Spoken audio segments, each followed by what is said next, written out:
আজকে বাপের জানাজা এসে অতীতের স্মৃতির কথা মনে পড়ে গেছে, অতীতের স্মৃতির কথা মনে পড়ে গেছে। আরে মাদ্রাসাটা যখন বন্ধ হইতো, বাবা মাদ্রাসা থেকে আগায়া বাসা বাড়িতে নিয়ে যাইতো। আবার মাদ্রাসাটা যখন খোলার সময় হইতো, বাবা স্টেশন পর্যন্ত আগিয়ে দিয়ে যাইতো। আজকে বাপে খাটিয়াতে শুয়ে রয়েছে, সন্তান ইমামতির মুসল্লায় দাঁড়িয়েছে। আজকে সন্তান ইমামতির মুসল্লায় দাঁড়িয়ে অতীতের স্মৃতির কথা মনে পড়ে গেছে, অতীতের ইতিহাসের কথা মনে পড়ে গেছে। আসমানের মালিক আল্লাহ ফেরেশতাদেরকে ডাক দিয়ে বলে, ফেরেশতারা রে, তোমরা সাক্ষ্য থাকো, তোমরা সাক্ষ্য থাকো। এই বান্দা সালাম ফিরানোর সাথে সাথে তার মা বাবার বেহিসাব গুনাহ আমি আল্লাহ মাফ করে দিলাম। বলি সুবহানাল্লাহ। মা গো তোমার একটি ছেলে মাদ্রাসাতে দিও, বাবা গো তোমার একটি ছেলে মাদ্রাসাতে দিও। এই পৃথিবীর বুকে মাগো জান্নাত কিনে নিও, এই পৃথিবীর বুকে মাগো জান্নাত কিনে নিও। ঠিক না বেঠি? আর একটু জোরে বলতে হবে, ঠিক না বেঠি? এই জন্য কেরানীগঞ্জের মানুষ, তোমার একটা সন্তানকে তুমি যদি মাদ্রাসায় পড়াতে পারো, তোমার একটা সন্তানকে তুমি যদি হাফেজ বানাতে পারো, তোমার একটা সন্তানকে তুমি যদি আলেম বানাতে পারো, বাবা এটা কিন্তু বৃথা যাবে না, বৃথা যাবে না। এই কেরানীগঞ্জের মানুষ, আমি তো মনে করি ছোট্ট একটা তালিবুল ইলমের জন্য বৃদ্ধও দোয়া করে, যুবকও দোয়া করে, মাছেও তার জন্য দোয়া করে, গাছেও তার জন্য দোয়া করে, সমুদ্রের মৎস্য পর্যন্ত তার জন্য দোয়া করে। বাবা আমি তোমাদেরকে একটা ঘটনা শোনাচ্ছি যে মাদ্রাসার তালিবুল ইলমদের জন্য সবাই দোয়া করে। বাবা মাছেও তার জন্য দোয়া করে, গাছেও তার জন্য দোয়া করে, সমুদ্রের মৎস্য পর্যন্ত তার জন্য দোয়া করে, গর্তের পিপিলিকা পর্যন্ত তার জন্য দোয়া করে। জুনায়েদ বাগদাদী একজন আল্লাহর ওলির নাম, অনেক বড় আল্লাহর ওলি, যিনি খাজা আব্দুল কাদের জিলানীর সিনিয়র পীর ছিলেন। জুনায়েদ বাগদাদী অনেক বড় আল্লাহর একজন ওলি ছিল। বাবা এই জুনায়েদ বাগদাদীর কাছে একবার ওনার মুরিদরা এসে, বাগদাদ দীর্ঘদিন থেকে বৃষ্টি হতে ছিল না, মুরিদরা এসে জুনায়েদ বাগদাদীকে বলতেছে, আল্লাহর ওলি আপনি একটু মালিকের কাছে যদি অ্যাপ্লিকেশন করতেন, মালিকের কাছে যদি কান্নাকাটি করতেন, মালিকের কাছে আপনি যদি একটু আরজি করতেন, আকুল আবেদন করতেন, আসমানের মালিক আল্লাহ বৃষ্টি বর্ষণ করত, বৃষ্টি বর্ষণ করত। জুনায়েদ বাগদাদী তার মুরিদদেরকে ডাক দিয়ে বলে, ইদানিং আমার রবের সাথে তেমন সম্পর্ক ভালো না, ইদানিং আমার মালিকের সাথে আমার সম্পর্ক তেমন ভালো না, আমি দোয়া করলে আমার মালিক কবুল করবে না, মালিক কবুল করবে না। মুরিদরা নাসুরবান্দা জুনায়েদ বাগদাদীকে ছাড়ে না, জুনায়েদ বাগদাদীকে ছাড়ে না। এক পর্যায়ে জুনায়েদ বাগদাদী বলতেছে, ঠিক আছে আমার এই মাথার পাগড়িটা একটু ধৌত করে তোমরা রশির ভিতরে নেড়ে দাও। এবার জুনায়েদ বাগদাদীর মুরিদরা যখন পাগড়িটা ধৌত করে যখন রশির ভিতরে নাড়তে গেছে, এদিক দিয়ে জুনায়েদ বাগদাদী গোপনে গোপনে দুইটা হাত বাড়ায়া আল্লাহকে ডাক দিয়ে বলে, মেরে সেওয়া তেরে বান্দে বহুত হাই, মেরে সেওয়া तेरे बंदे बहुत हाय, तेरे सेवा मेरा माबूद नहीं हाय, तेरे सेवा मेरे आशिक बहुत हाय, तेरे सेवा मेरा माशूक नहीं हाय। जुनैद बागदादी अल्लाह की डाक दी बोले, मालिक ओ मालिक আমি জানি আমি ছাড়া তোমার কোটি কোটি বান্দা আছে, তুমি ছাড়া আমার আর কোনো মালিক নাই রে আল্লাহ। ও আল্লাহ আমি জানি আমি ছাড়া তোমার কোটি কোটি আশিক আছে, কিন্তু তুমি ছাড়া আমার আর কোনো মাসুক নাই রে আল্লাহ। এবার জুনায়েদ বাগদাদী আল্লাহকে ডাক দিয়ে বলে, আল্লাহ আমি জানি আমি ছাড়া তোমার কোটি কোটি আশিক আছে, কিন্তু তুমি ছাড়া আমার আর কোনো মাসুক নাই রে আল্লাহ। তুমি যদি আমার তারা যাও, আমি কার কাছে যাব, কার কাছে রুনাজারি করব, কার কাছে ক্রন্দন করব, কার কাছে আমি অনুনয় বিনয় করে চাইব? একটু বৃষ্টি দিরে আল্লাহ, একটু বৃষ্টি দে, বাগদাদবাসীর প্রতি রহম নাজিল করে দে, বাগদাদবাসীর প্রতি রহম নাজিল করে দে। সঙ্গে সঙ্গে আসমানের মালিক আল্লাহ বৃষ্টি বর্ষণ করে দিয়েছে। বলি সুবহানাল্লাহ, আল্লাহু আকবার।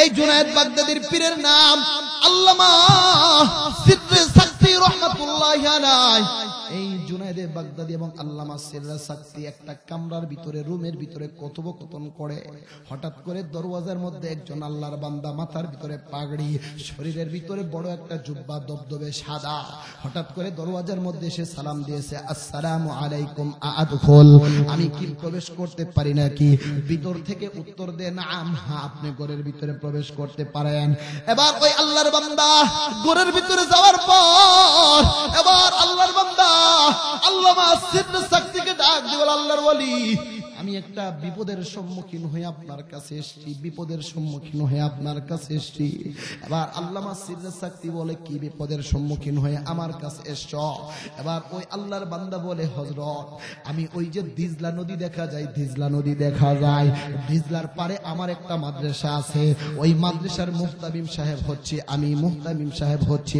আমি গতকালকের ঘটনা আমার মাদ্রাসায় আব্দুর রহমান নামক একটা সন্তান ছিল সন্তানটা অনেক ভদ্র ছিল সন্তানটা অনেক মুআদ্দাব ছিল প্রত্যেকদিন দিজলা নদী থেকে আমার ওযুর পানি উত্তোলন করে নিয়ে আসতো কিন্তু গতকালকের ঘটনা আমার আব্দুর রহমান তিনি যখন দিজলা নদী থেকে পানি উত্তোলন করার জন্য যখন যায় পানি উত্তোলন করার জন্য যখন যায় হঠাৎ করে নদীর জোয়ার এসে আমার আব্দুর রহমানকে ভাসিয়ে নিয়ে যায় আমার আব্দুর রহমানকে ভাসিয়ে নিয়ে যায় আমার আব্দুর রহমানকে ভাসিয়ে নিয়ে যায় আল্লামা সিররা সাকতি ওই যে মাদ্রাসার মুহতামিম এই যে আপনাদের কেরানীগঞ্জ হযরতপুর মাদ্রাসার মুহতামিম বন্ধুবর মুস্তাফা আল হুসাইনি সাহেব মুস্তাফা সাহেব এমন মনে করুন ওই মাদ্রাসার মুহতামিম সাহেবকে আল্লাহর বান্দা ডাক দিয়ে বলে আল্লাহর ওলি আমি তো মরা মানুষ জিন্দা করতে পারি না এ কেরানীগঞ্জের মানুষ একটু চিৎকার মেরে বলো না মরা মানুষ যিনি জিন্দা করে তিনি কে হযরতে মূসা যখন তার কওমের লোকদেরকে দাওয়াত দেয় হে আমার কওমের লোকেরা তোমরা যদি এই কালেমা পড়ো সফল কাম হয়ে যাবে কামিয়াব হয়ে যাবে সফল কাম হয়ে যাবে বনি ইসরাইলের লোকেরা মূসাকে ডাক দিয়ে বলে আল্লাহর পয়গম্বর তুমি যে আমাদের পয়গম্বর আমরা তোমাকে মানতে রাজি না মানতে রাজি না মূসা নবী কই কি করলে মানবা তোমার রবকে বলো তোমার রব যদি সরাসরি এসে সাক্ষ্য দিয়ে যায় তাহলে আমরা তোমাকে নবী হিসেবে মেনে নিব আল্লাহর পয়গম্বর মূসা বলে এটা তো সম্ভব না রব সরাসরি এসে বলে দিবে না রব সরাসরি এসে বলে দিবে না বনি ইসরাইলের লোকেরা মূসাকে ডাক দিয়ে বলে মূসা এটাও যদি সম্ভব না হয় তাহলে তোমার রবকে বলো তিনি যেন ফেরেশতা পাঠিয়ে দিয়ে যায়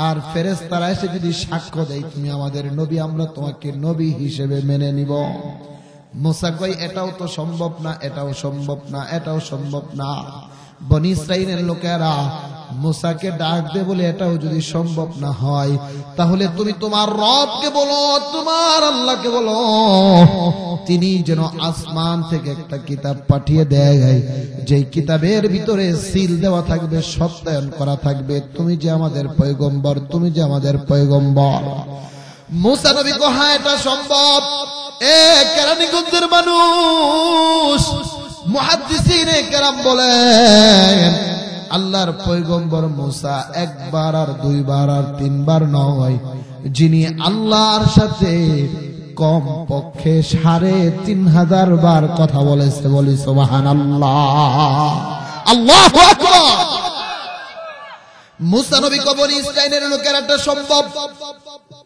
মূসা একটা দৌড় দিয়েছে তুর পাহাড়ের দিকে দৌড় দিয়েছে আল্লাহ মূসার কর্ণ করে জানিয়ে দেয় মূসা খবরদার খবরদার তুর পাহাড়ে তুমি একা একা আসবে না একা একা আসবে না বরং তুর পাহাড়ে তুমি যদি একা একা এসো আর তোমার যদি তাওরাত নামক কিতাবটা হাদিয়া দিয়ে দেয় বনি ইসরাইলের লোকেরা মানতে যাবে না বরং তুমি বনি ইসরাইলের 12 গোত্র থেকে 12 জন লোক নিয়ে তুমি তুর পাহাড়ে আসো এবার আল্লাহর পয়গম্বর মূসা বনি ইসরাইলের 12 গোত্র থেকে 12 জন লোক নিয়ে যখন তুর পাহাড়ের দিকে রওনা দেয় তুর পাহাড়ে যাওয়ার পর আল্লাহকে ডাক দিয়ে বলে মালিক তুর পাহাড়ে এসেছি কিতাব দাও আল্লাহ বলে মুসা রে কিতাব তো পেতে হলে চেষ্টা করা লাগবে, মুজাহাদা করা লাগবে, পরিশ্রম করা লাগবে। যাও যাও যাও 40 দিন পর্যন্ত ক্রন্দন করো, মুশাহাদা করো, চেষ্টা করো। হযরতে মুসা 40 দিন পর্যন্ত ক্রন্দন করে, মালিকের কাছে ক্রন্দন করে, মালিকের কাছে রোনাজারি করে, মালিকের কাছে কান্নাকাটি করে। 40 দিনের মাথায় গিয়ে জিবরিলের মাধ্যমে তাওরাত নামক কিতাবটা আসমানের মালিক আল্লাহ মুসা নবীকে হাদিয়া দিয়ে দেই। বলি সুবহানাল্লাহ, আল্লাহু আকবার। জিবরাইল যখন তুর পাহাড়ে ডানায় বহন করে তাওরাত নামক কিতাবটা হাদিয়া দিয়ে দেয়, মুসা নবী জিবরাইলকে জিজ্ঞাসা করে, জিবরাইল কিতাব দিলা, কিতাবটা কয় খণ্ডের হবে, কয় ভলিউমের হবে, কিতাবের ভিতরে পৃষ্ঠা সংখ্যা কতগুলো থাকবে, সূরা সংখ্যা কতগুলো থাকবে, ডিটেইলস দেখি কিছুই বলে দিলা না, কিছুই বলে দিলা না। জিবরাইল কোনো উত্তর দেয় না।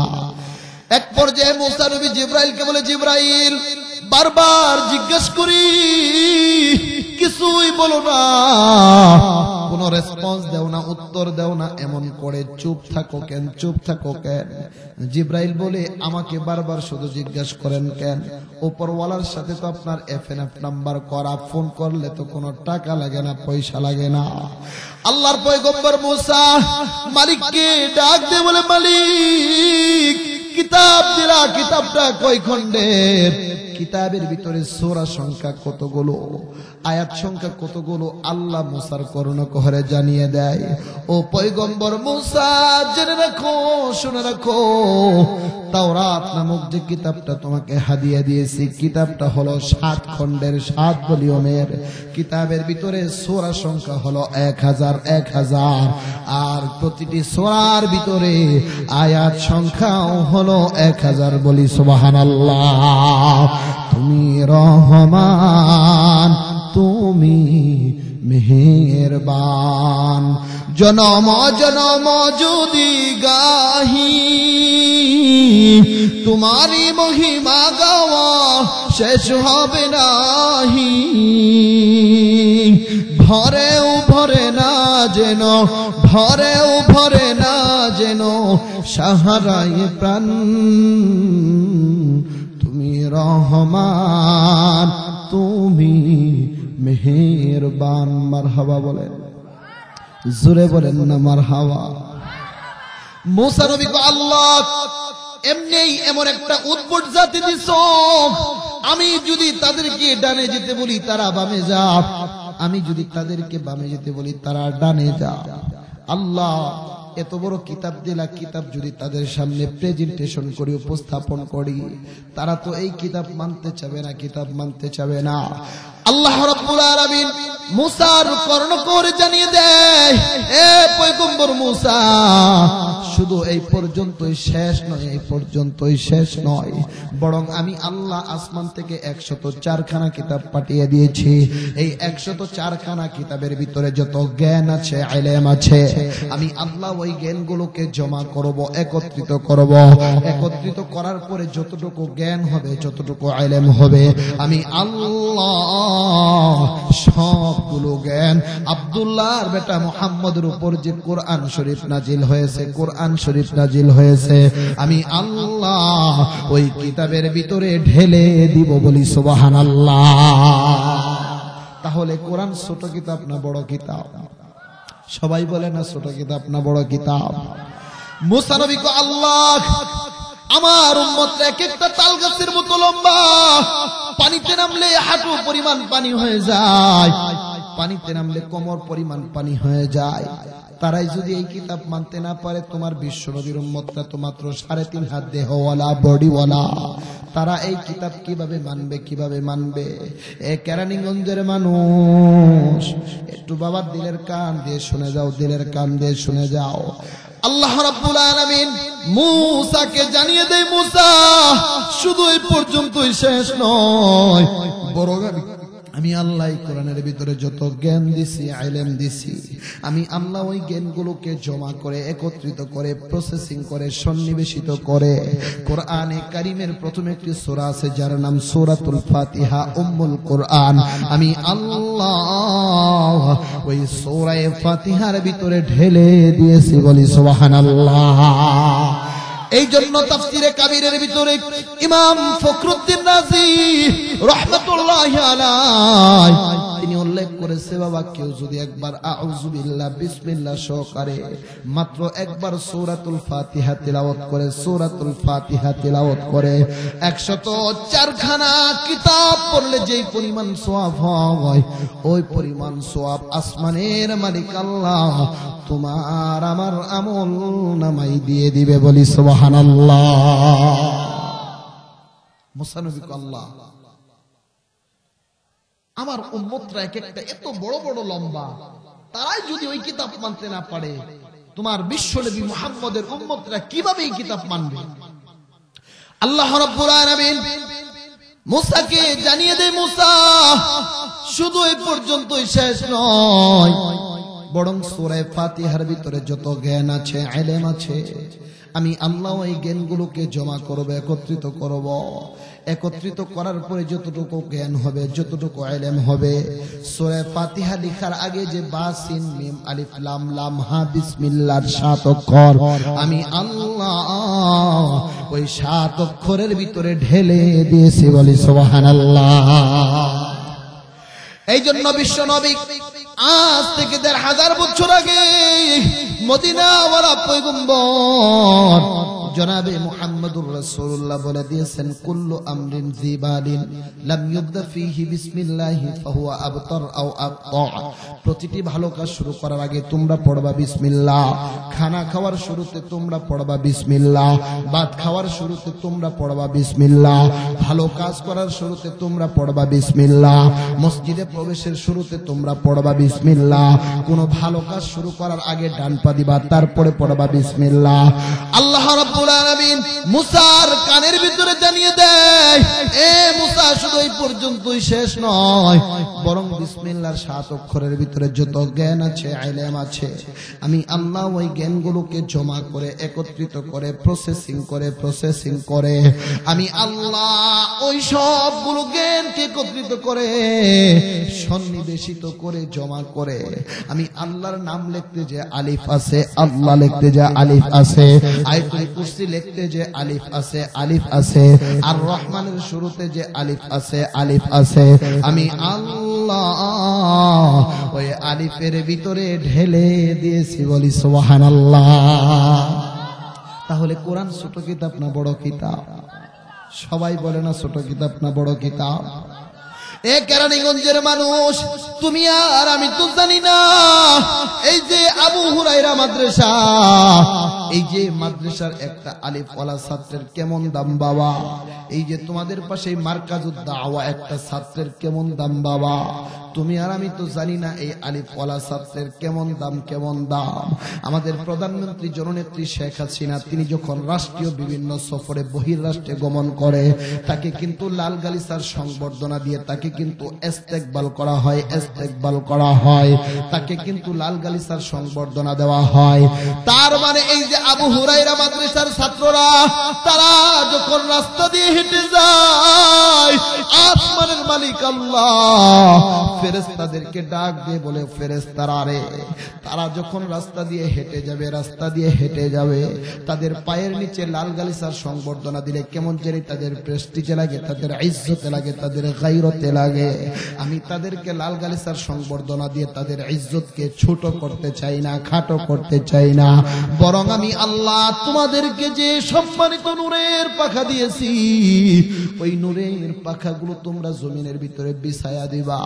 আর কেরানীগঞ্জের ওই যে বৌনাকান্দের একটা আবু হুরায়রা মাদ্রাসার আলিফওয়ালা ছাত্র ময়লাযুক্ত জুতা নিয়ে তোমার ওই নূরের পাখার উপর দিয়ে হেঁটে যাবে, ময়লাযুক্ত জুতা নিয়ে নূরের পাখার উপর দিয়ে হেঁটে যাবে, আর আমি আল্লাহ তাদের ওই ময়লার কারণে আমি আল্লাহ তোমাদের ওই পাখাগুলিকে আরো সম্মানিত করে দিব, বলি সুবহানাল্লাহ। আল্লাহু আকবার। শুধু এই পর্যন্তই শেষ না বাবা, এ হযরতপুরের মানুষ, এ কেরানীগঞ্জের মানুষ, একটু বাবা 2 ফোঁটা চোখের পানি আল্লাহর জন্য নজরানা দেওয়া যায় কিনা? একটু গভীরভাবে স্মৃতিপটটাকে খাড়া করে, কানটাকে খাড়া করে শোনো বাবা। শুধু এই পর্যন্তই শেষ না, এই পর্যন্তই শেষ না। তুমি আর আমি তো মনে করি এই যে আবু হুরায়রা মাদ্রাসা একটা মেথরের সন্তান পড়াশোনা করে, একটা রিকশা চালকের সন্তান পড়াশোনা করে, দিন মজুরের সন্তান পড়াশোনা করে।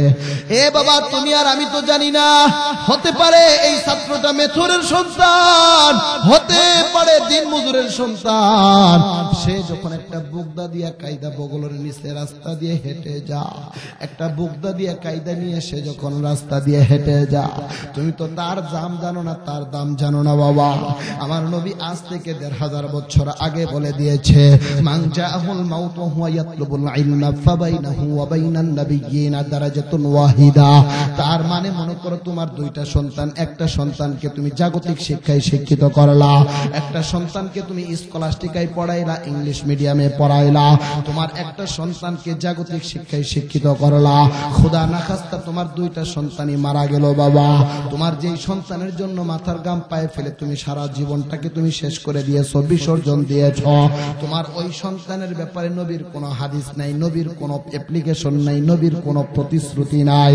কিন্তু তুমি আর আমি তো জানি না তোমার যে সন্তানটা মাদ্রাসায় পড়ে, তোমার যে সন্তানটাকে তুমি ধর্মীয় শিক্ষায় শিক্ষিত করলা বাবা, তোমার এই সন্তানের ব্যাপারে আল্লাহর নবী 1500 বছর আগে বলে দিয়েছে, মান জাআহুল মাউত ওয়া হুয়া ইয়াতলুবুল ইলমা ফাবাইনাহু ওয়া বাইনান নাবিয়্যিনা দারাজাতুন ওয়াহিদা। তার মানে তোমার এই ছাত্র, তোমার এই সন্তান মারা যাওয়ার সাথে সাথে নবীরা শুধু নবুয়ত পেয়েছে, এই আলিফ ওয়ালা ছাত্র নবুয়ত পায় নাই। তার মানে সে মৃত্যুবরণ করার সাথে সাথে আসমানের মালিক আল্লাহ তাকে জান্নাতের মালিক বানায়া দিবে, বলি সুবহানাল্লাহ, আল্লাহু আকবার। এটা তো বাবা নবীর প্রতিশ্রুতি। শুধু এই পর্যন্তই শেষ নয়, খরগোশের মতো কানটা খাড়া করে শুনো। এ বাবা তোমার আমার যখন সাকরাত আরম্ভ হয়ে যাবে, তোমার আমার যখন মৃত্যুর যন্ত্রণা শুরু হয়ে যাবে বাবা, এই কেরানীগঞ্জের মানুষ একটু মনটারে নরম কইরা দাও বাবা। এ কেরানীগঞ্জের যুবক ভাই, বৃদ্ধ বাবা, দিলের কান দিয়ে শুন। এ পর্দার অন্তরালের মা, মাইকের আওয়াজ যাদের কর্ণকুহরে যাচ্ছে, আগামীকাল তল্লাশি করেও এমন সুন্দর সামিয়ানা পাবা না, আগামীকাল তল্লাশি করলেও এমন সুন্দর আয়োজন তুমি করতে পারবা না বাবা। কে কখন মারা যায় এই গ্যারান্টি কেউ দিতে পারে না, কেউ দিতে পারে না। এমনও হতে পারে আমি মাহফিল শেষ করে ঢাকা পর্যন্ত ফেরত যেতে পারবো না, এমনও হতে পারে তুমি মাহফিল শ্রবণ করে বাসা বাড়ি পর্যন্ত তুমি ফেরত যেতে পারবে না। কে কখন মারা না কেউ জানে না বাবা। এই পর্দার অন্তরালের মা, দিলের কান দিয়ে শোনো, দিলের কান দিয়ে শোনো বাবা। তোমার আর আমার যখন মৃত্যুর যন্ত্রণা শুরু হয়ে যাবে, তোমার আর আমার যখন সাকরাত আরম্ভ হয়ে যাবে, এ বাবা আল্লাহর নবী হাদিস শরীফের ভিতরে ফরমান বাবা, মালাকুল মউত কিন্তু তোমার আমার রূহটাও কবজ করার জন্য তোমার আমার কাছে আসবে। বদকারের রূহটাও কিন্তু কবজ করার জন্য বদকারের কাছে যাবে, নেককারের রূহটাও কিন্তু কবজ করার জন্য নেককারের কাছে যাবে। কিন্তু 2টা রূহ কবজ করার ধরন হইতেছে ভিন্ন, ধরন হলো ভিন্ন। মালাকুল মউত যখন নেককারের রূহ কবজ করার জন্য নেককারের কাছে যাবে, আল্লাহর নবীর হাদিস প্রমাণ করে, হানুত মিন হানুতিল জান্নাহ, মালাকুল মউত জান্নাত থেকে একটা সুন্দর সুগন্ধি লাগাইবে, এরপরে দবদবে সাদা একটা পোশাক পরিধান করবে। পোশাক পরিধান করার পরে মালাকুল মউত যখন নামাজি ব্যক্তির রূহ কবজ করার জন্য যাবে, ওই ব্যক্তিকে লক্ষ্য করে বলবে, ইয়া আইয়াতুহান নাফসুত তাইয়্যিবা, হে পবিত্র আত্মা, উখরুজি ইলা মাগফিরাতিন মিনাল্লাহি ওয়া রিদওয়ান, এসো আল্লাহর সন্তুষ্টির দিকে বের হয়ে আসো, এসো আল্লাহর রেজমন্দির দিকে বের হয়ে আসো। এসো আল্লাহর নৈকট্যের দিকে বের হয়ে আসো। দুনিয়াতে তুমি যদি নামাজের সাথে সম্পৃক্ত থাকতে পারো, দুনিয়াতে তুমি যদি মসজিদের দিকে ধাবিত হতে পারো, তুমি যদি ভালো কাজের সাথে সম্পৃক্ত হতে পারো, কসম আল্লাহর, সঙ্গে সঙ্গে তোমার রূহটা স্মুথলি বের হয়ে আসবে। বলি সুবহানাল্লাহ। অপরদিকে বেঈমানের রূহ কবজ করার জন্যও যাবে, কিন্তু হানুত মিন হানুতিল জান্নাহ, জান্নাতি সুগন্ধি লাগাবে না, বরং হাদিস শরীফের ভিতরে এসেছে বাবা, আমাবস্যার রজনীর মতো কোচকোচে কালো, একেবারে দুর্গন্ধযুক্ত ময়লাযুক্ত একটা পোশাক পরিধান করার পরে ওই সুদখোর ঘুষখোর বেনামাজির রূহ যখন কবজ করার জন্য যাবে, ওই ব্যক্তিটাকে লক্ষ্য করে বলবে, ইয়া আইয়াতুহান নাফসুত তাইয়্যিবা, ইয়া আইয়াতুহান নাফসুল খাবিসা, হে ও পবিত্র আত্মা, উখরুজি ইলা সাখাতিল্লাহি ওয়া গাদাবি, আল্লাহর অসন্তুষ্টির দিকে বের হয়ে আ, আল্লাহর ক্রোধের দিকে বের হয়ে, আল্লাহর রাগের দিকে বের হয়ে, আল্লাহর গুসার দিকে বের হয়ে আ। আল্লাহর নবীর হাদিস প্রমাণ করে বাবা, নেককারের রূহটা যেমন সঙ্গে সঙ্গে বের হয়ে এসছে বাবা, বদকারের রূহ একবার ডানে পালানোর চেষ্টা করবে, বামে পালানোর চেষ্টা করবে, পিছনে পালানোর চেষ্টা করবে, মালাকুল মউত যখন ধমক দিবে, পালানোর চেষ্টা করলেও লাভ হবে না, চেষ্টা করলেও লাভ হবে না। আল্লাহর নবীর হাদিস প্রমাণ করে, জীবন্ত একটা বকরিকে জবেহ না করে তার শরীর থেকে টেনে টেনে চামড়া খুললে যেই পরিমাণ কষ্ট হয়, তার চেয়েও বেশি পরিমাণ কষ্ট হবে। বলি নাউজুবিল্লাহ।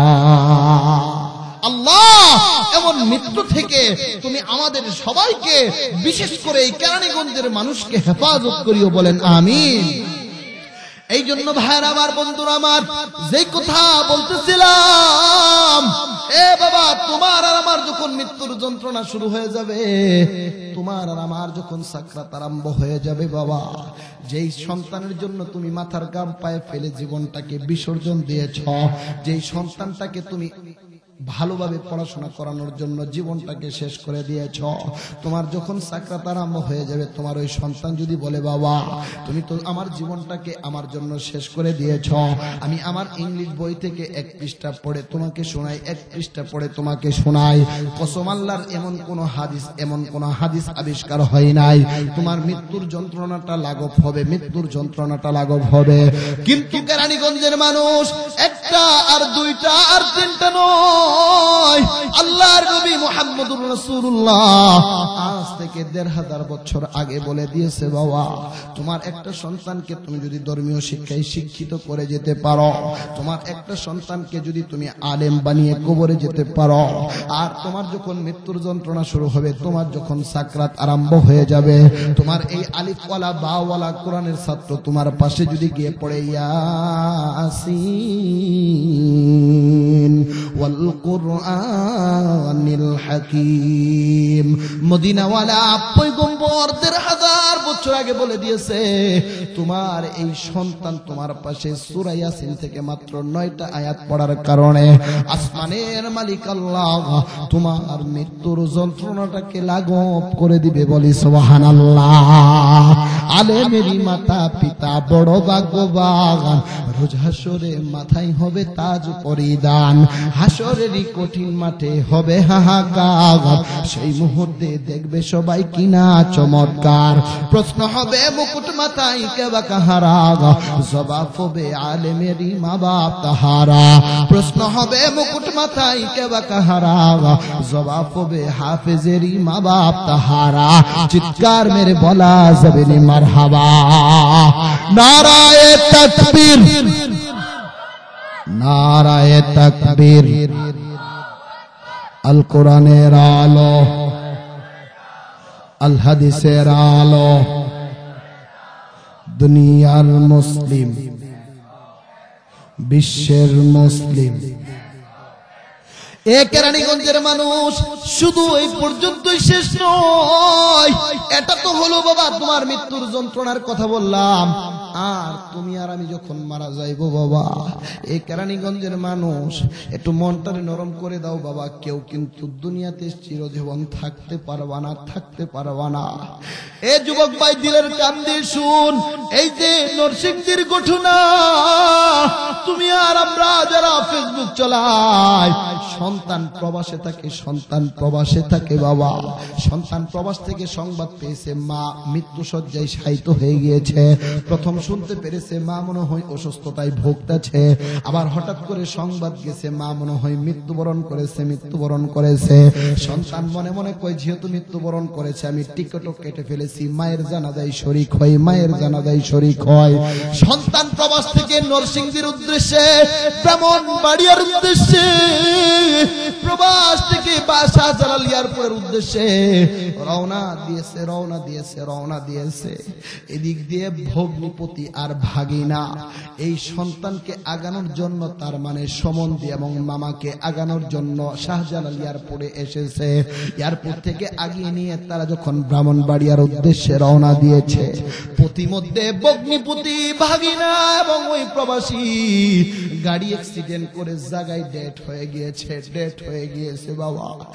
কেরানীগঞ্জের মানুষ, এই জন্য বাবা জীবনটার 2 পয়সার দাম নাই। কে কখন মারা যাইবাটা কেউ বলতে পারে না, কে কখন লাশ হয়ে যাইবা কেউ বলতে পারে না।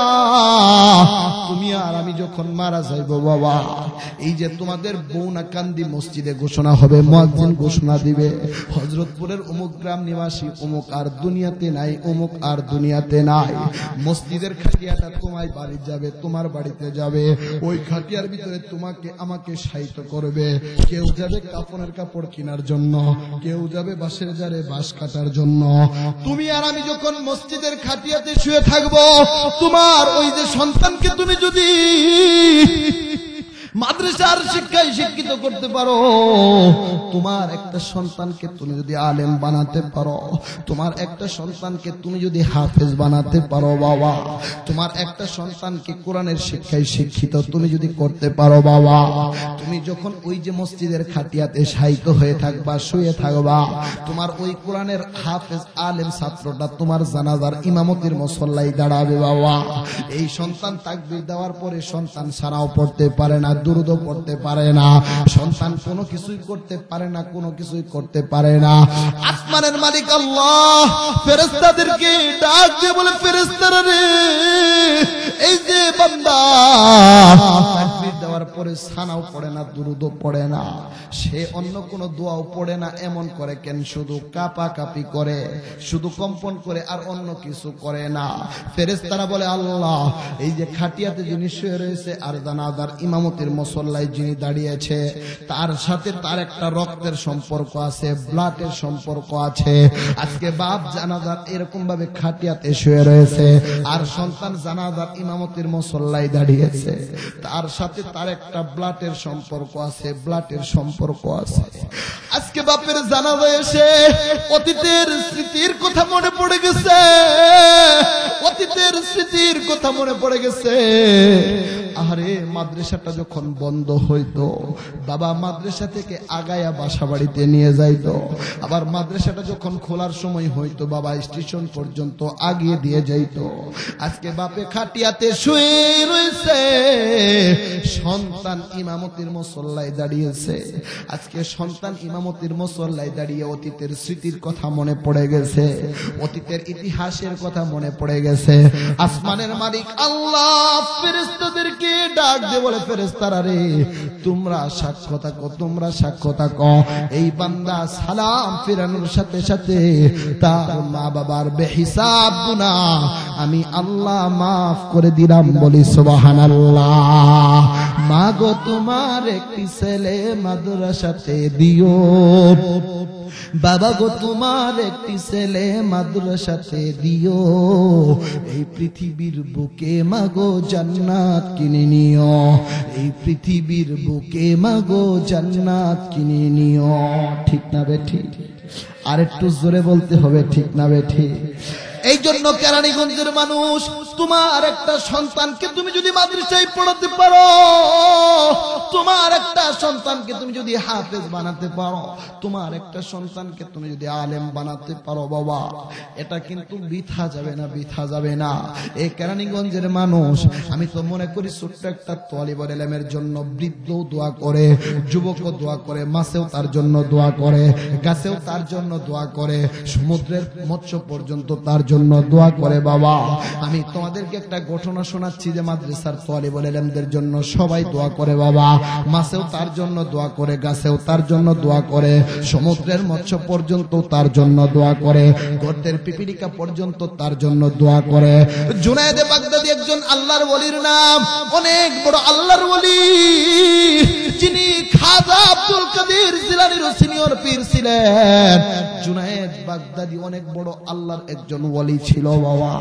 এই জুনায়েদ বাগদাদীর কাছে একবার ওনার মুরিদরা এসে, বাগদাদ দীর্ঘদিন থেকে বৃষ্টি হতে ছিল না, মুরিদরা এসে জুনায়েদ বাগদাদীকে বলতেছে, আল্লাহর ওলি আপনি একটু মালিকের কাছে যদি অ্যাপ্লিকেশন করতেন, মালিকের কাছে যদি কান্নাকাটি করতেন, মালিকের কাছে আপনি যদি একটু আরজি করতেন, আকুল আবেদন করতেন, আসমানের মালিক আল্লাহ বৃষ্টি বর্ষণ করত, বৃষ্টি বর্ষণ করত। জুনায়েদ বাগদাদী তার মুরিদদেরকে ডাক দিয়ে বলে, ইদানিং আমার রবের সাথে তেমন সম্পর্ক ভালো না, ইদানিং আমার মালিকের সাথে আমার সম্পর্ক তেমন ভালো না, আমি দোয়া করলে আমার মালিক কবুল করবে না, মালিক কবুল করবে না। মুরিদরা নাসুরবান্দা জুনায়েদ বাগদাদীকে ছাড়ে না, জুনায়েদ বাগদাদীকে ছাড়ে না। এক পর্যায়ে জুনায়েদ বাগদাদী বলতেছে, ঠিক আছে আমার এই মাথার পাগড়িটা একটু ধৌত করে তোমরা রশির ভিতরে নেড়ে দাও। এবার জুনায়েদ বাগদাদীর মুরিদরা যখন পাগড়িটা ধৌত করে যখন রশির ভিতরে নাড়তে গেছে, এদিক দিয়ে জুনায়েদ বাগদাদী গোপনে গোপনে দুইটা হাত বাড়ায়া আল্লাহকে ডাক দিয়ে বলে, মেরে সেওয়া তেরে বান্দে বহুত হাই, মেরে সেওয়া तेरे बंदे बहुत हैं, तेरे सेवा मेरा माबूद नहीं है, तेरे सेवा मेरे आशिक बहुत हैं, तेरे सेवा मेरा माशूक नहीं है। जुनैद बागदादी अल्लाह की डाक दी बोले, मालिक ओ मालिक আমি জানি আমি ছাড়া তোমার কোটি কোটি বান্দা আছে, তুমি ছাড়া আমার আর কোনো মালিক নাই রে আল্লাহ। ও আল্লাহ আমি জানি আমি ছাড়া তোমার কোটি কোটি আশিক আছে, কিন্তু তুমি ছাড়া আমার আর কোনো মাসুক নাই রে আল্লাহ। এবার জুনায়েদ বাগদাদী আল্লাহকে ডাক দিয়ে বলে, আল্লাহ আমি জানি আমি ছাড়া তোমার কোটি কোটি আশিক আছে, কিন্তু তুমি ছাড়া আমার আর কোনো মাসুক নাই রে আল্লাহ। তুমি যদি আমার তারা যাও, আমি কার কাছে যাব, কার কাছে রুনাজারি করব, কার কাছে ক্রন্দন করব, কার কাছে আমি অনুনয় বিনয় করে চাইব, একটু বৃষ্টি দিরে আল্লাহ একটু বৃষ্টি দে, বাগদাদবাসীর প্রতি রহম নাজিল করে দে, বাগদাদবাসীর প্রতি রহম নাজিল করে দে। সঙ্গে সঙ্গে আসমানের মালিক আল্লাহ বৃষ্টি বর্ষণ করে দিয়েছে, বলি সুবহানাল্লাহ, আল্লাহু আকবার। এই জুনায়েদ বাগদাদীর পীরের নাম আল্লামা সিদ্দিক সাকতি রাহমাতুল্লাহি আলাইহি। এই জুনায়েদ বাগদাদী এবং আল্লামা সিদ্দিক সাকতি একটা কামরার ভিতরে, রুমের ভিতরে কথোপকথন করে। হঠাৎ করে দরওয়াজার মধ্যে একজন আল্লাহর বান্দা, মাথার ভিতরে পাগড়ি, শরীরের ভিতরে বড় একটা জুব্বা দবদবে সাদা, হঠাৎ করে দরওয়াজার মধ্যে এসে সালাম দিয়েছে, আসসালামু আলাইকুম আদখুল, আমি কি প্রবেশ করতে পারি নাকি? ভিতর থেকে উত্তর দেন, নাম, হ্যাঁ আপনি ঘরের ভিতরে প্রবেশ করতে পারেন। এবার ওই আল্লাহর বান্দা ঘরের ভিতরে যাওয়ার পর এবার আল্লাহর বান্দা আল্লামা সিদ্দিক সাকতিকে ডাক দিয়ে বলে, আল্লাহর ওলি আমি একটা বিপদের সম্মুখীন হয়ে আপনার কাছে এসেছি, বিপদের সম্মুখীন হয়ে আপনার কাছে এসেছি। এবার আল্লামা সিদ্দিক সাকতি বলে, কি বিপদের সম্মুখীন হয়ে আমার কাছে এসছো? এবার ওই আল্লাহর বান্দা বলে, হযরত আমি ওই যে দিজলা নদী দেখা যায়, দিজলা নদী দেখা যায়, দিজলার পারে আমার একটা মাদ্রাসা আছে, ওই মাদ্রাসার মুহতামিম সাহেব হচ্ছে আমি, মুহতামিম সাহেব হচ্ছে আমি। গতকালকের ঘটনা, আমার মাদ্রাসায় আব্দুর রহমান নামক একটা সন্তান ছিল, সন্তানটা অনেক ভদ্র ছিল, সন্তানটা অনেক মুআদ্দাব ছিল। প্রত্যেকদিন দিজলা নদী থেকে আমার ওযুর পানি উত্তোলন করে নিয়ে আসতো। কিন্তু গতকালকের ঘটনা, আমার আব্দুর রহমান তিনি যখন দিজলা নদী থেকে পানি উত্তোলন করার জন্য যখন যায়, পানি উত্তোলন করার জন্য যখন যায়, হঠাৎ করে নদীর জোয়ার এসে আমার আব্দুর রহমানকে ভাসিয়ে নিয়ে যায়, আমার আব্দুর রহমানকে ভাসিয়ে নিয়ে যায়, আমার আব্দুর রহমানকে ভাসিয়ে নিয়ে যায়। আল্লামা সিররে সাকতি, ওই যে মাদ্রাসার মুহতামিম, এই যে আপনাদের কেরানীগঞ্জ হযরতপুর মাদ্রাসার মুহতামিম বন্ধুবর মুস্তাফা আল হুসাইনি সাহেব, মুস্তাফা সাহেব, এমন মনে করুন ওই মাদ্রাসার মুহতামিম সাহেবকে আল্লাহর বান্দা ডাক দে বলে, আল্লাহর ওলি, আমি তো মরা মানুষ জিন্দা করতে পারি না। এ কেরানীগঞ্জের মানুষ একটু চিৎকার মেরে বলো না, মরা মানুষ যিনি জিন্দা করে তিনি কে? সবাই বলো না, তিনি কে? গাছে ফল দেয় কে? পুকুরে মাছ দেয় কে? ক্ষমতা উঠায় কে? ক্ষমতা থেকে নামাই কে? আলহামদুলিমান কদ্দারা খায়রা ওয়া খাবালা ওয়া শুকরু লিমান সাওয়ারা হুসনা ওয়া জামালা লা জিদ্দা ওয়ালা নিদ্দা ওয়ালা হাদ্দা লিমাওলা আলআনা কামা কানা ওয়া লাম ইয়ালকা যাওয়ালা লা ক্বাবলা ওয়ালা বা'দা ওয়ালা ওয়াক্তু জামানা লা হাজিবা ওয়ালা মানিআ লিল্লাহি তাআলা লা তুশরিক বিল্লাহি ওয়ালা রাব্বা সিওয়াহু লা ওয়ালিদা ওয়ালা ওয়ালাদা ওয়ালা উম্মা লাহা লা যুরাকান মারহাবা। এবার ওই মুহতামিম সাহেব আল্লামা সিররে সাকতি, আল্লামা সিররে সাকতিকে ডাক দিয়ে বলে, আল্লাহর ওলি, আমি একটা বিপদের সম্মুখীন হয়ে আপনার শরণাপন্ন হয়েছি। গতকালকের ঘটনা, আমার আব্দুর রহমান যখন নদী থেকে পানি উত্তোলন করার জন্য যায়, নদী থেকে যখন পানি উত্তোলন করার জন্য যায়, পানি উত্তোলন করার জন্য যায়, হঠাৎ করে নদীর জোয়ার এসে আমার আব্দুর রহমানকে ভাসিয়ে নিয়ে যায়। এবার আপনি যদি আমার সাথে একটু আব্দুর রহমানের বাড়িতে যাইতেন, আব্দুর রহমানের নাই বলতে কেউ নাই, আব্দুর রহমানের বাবা নাই, আব্দুর রহমানের দাদা দাদি কেউ দুনিয়াতে নাই, তার মাত্র শুধু একটা মা বাকি রয়েছে। এবার আল্লামা সিররে সাকতি আব্দুর রহমানের বাড়িতে যাওয়ার পর আব্দুর রহমানের মাকে সালাম দিয়ে বলেছে, আসসালামু আলাইকুম। ভিতর থেকে আব্দুর রহমানের মা সালাম নিয়েছে। এবার আল্লামা সিররে সাকতি আব্দুর রহমানের মাকে পর্দার এই পার থেকে জিজ্ঞাসা করে, মা রে, তুমি তোমার সন্তানকে কিন্ডারগার্টেনে কেন পড়ালে না? তোমার সন্তানকে কেজি স্কুলে কেন পড়ালে না? তোমার সন্তানকে জাগতিক শিক্ষায় কেন শিক্ষিত করলা না? আব্দুর রহমানের মা দু চোখের পানি ছেড়ে দিয়ে আল্লামা সিররে সাকতিকে ডাক দিয়ে বলে, আল্লাহর ওলি, এই দুনিয়াতে আমার নাই বলতে কেউ নাই, আমার স্বামী নাই, আমার মা বাবা এই দুনিয়াতে নাই বলতে কেউ নাই, আমার আব্দুর রহমান শুধুই মাত্র আমার শেষ সম্বল, আমার আব্দুর রহমান। এই জন্য আমার দিলের ভিতরে একটা তামান্না হইতেছে, আমি যদি আব্দুর রহমানকে আলেম বানাতে পারি, হাফেজ বানাতে পারি, আর আমি যদি মারা যাই, আমার জানাজার ইমামতি করবে আমার আব্দুর রহমান, কলিজার টুকরা সন্তান। আমাকে নিজ হাতে আমার আব্দুর রহমান আমাকে কবরে রেখে চলে আসবে, কবরে রেখে চলে আসবে। আল্লামা সিররে সাকতি আব্দুর রহমানের মাকে ডাক দিয়ে বলে, আব্দুর রহমানের মা, তুমি চেয়েছিলে আলেমের মা হয়ে কবরে যাইবা, আসমানের মালিক আল্লাহ তোমাকে শহীদের মা বানায়া দিয়েছে। বলি সুবহানাল্লাহ, আল্লাহু আকবার। আব্দুর রহমানের মা আল্লামা সিররে সাকতিকে ডাক দিয়ে বলে, আল্লাহর ওলি, কথাটা ব্যাখ্যার দাবিদার আমি, আপনার কথাটা বুঝতে পারি না। এবার আল্লামা সিররে সাকতি আব্দুর রহমানের মাকে ডাক দিয়ে বলে, এ মা, একটু ভালো করে শোনো, তোমার সন্তানটা অনেক মুআদ্দাব ছিল, অনেক ভদ্র ছিল। গতকালকের ঘটনা, তোমার আব্দুর রহমান যখন নদী থেকে পানি উত্তোলন করার জন্য যায়, হঠাৎ করে নদীর জোয়ার এসে তোমার আব্দুর রহমানকে ভাসিয়ে নিয়ে যায়। যেই মাত্র বলেছে আব্দুর রহমানকে ভাসিয়ে নিয়েছে, আব্দুর রহমানের মা একটা চিৎকার মেরে দিজলার দিকে রওনা দিয়েছে, আর দিজলার দিকে দুইটা হাত বাড়ায় আল্লাহকে ডেকে বলে, আল্লাহ, তুমি তো জানো আমার এই দুনিয়াতে নাই বলতে কেউ নাই, আমার স্বামী নাই, আমার বাবা মা নাই বলতে কেউ নাই, আমার সর্বশেষ সম্বল হলো আমার আব্দুর রহমান। আব্দুর রহমানকে তুমি কেন নিয়ে গেলা? আমি এখন একা একা কিভাবে থাকবো? আল্লাহ, তুমি আমার আব্দুর রহমানকে ফেরত দাও, আব্দুর রহমানকে ফেরত দাও। ইতিহাসবিদরা বলেন, এইভাবে আব্দুর রহমানের মা যখন আব্দুর রহমান বলে চিৎকার দেয়, হঠাৎ করে নদীর মাঝখান থেকে আব্দুর রহমান মা মা বলে চিৎকার দিয়ে উঠে, বলি সুবহানাল্লাহ। পাশে ছিল জুনায়েদ বাগদাদি। জুনায়েদ বাগদাদি আল্লামা সির শক্তিকে ডাক দিয়ে বলে, আল্লাহর ওলি একটা কথার জবাব দিবেন তো আমি আপনার মুরিদ থাকব। যদি একটা কথার জবাব না দেন আজ থেকে আপনার মুরিদ আর আমি থাকব না। গতকাল ফজরের সময় এরকম ভাবে আব্দুর রহমান নদীতে পড়ে গিয়েছে। আজকে সন্ধ্যার পূর্ব মুহূর্তে আব্দুর রহমানের মা আব্দুর রহমান বলে ডাক দেওয়ার সাথে সাথে আব্দুর রহমান মা মা বলে চিৎকার দিল। কারণ কি?